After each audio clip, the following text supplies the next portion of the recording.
આ ફૂલ તમને સામાન્ય લાગે છે, રસ્તા કિનારે ઉગેલું, પૂંજામાં વપરાતું, લગ્નમાં ફેંકી દેવાતું, પણ તમને ખબર છે આ એક ફૂલ ઘણા ખેડૂતો માટે આશા અને ઘણા ઘરો માટે રોજગાર છે. આજે તમને ગેંદાની એવી વાત કરું જે બજારમાં નહીં મળે, સીધી ખેતરમાંથી, ખેડૂતોના દિલમાંથી. ગેંદો ફૂલ દેખાવમાં ભલે નાનો હોય, પણ એની હાજરી વગર કઈ પૂજા પૂરી નથી થતી.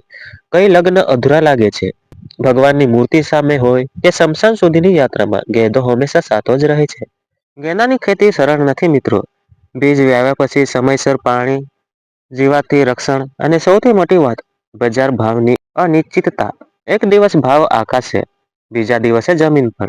એક જ ફૂલ આજે 200 રૂપિયા કિલો અને કાલે 20 રૂપિયે. ખેડૂતો માટે આ ફૂલ નથી, આ તો જુગાર છે.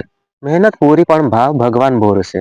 દિવાળી આવે, નવરાત્રી આવે, લગ્નની સિઝન શરૂ થાય ત્યારે આ ખેતરો સોનાથી ભરાઈ જાય. ખેડૂતોના ચહેરા પર થોડીક આશાની લકીર દેખાય.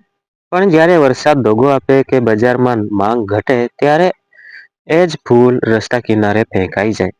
જે ફૂલ ભગવાનને ચઢે એ જ ફૂલ ખેડૂતના આંખમાં પાણી લાવે. ગેંદા ફૂલ માત્ર વેચવા માટે નથી, એ ખેતરમાં ઉગે છે, ખેડૂતના સપનાઓ સાથે.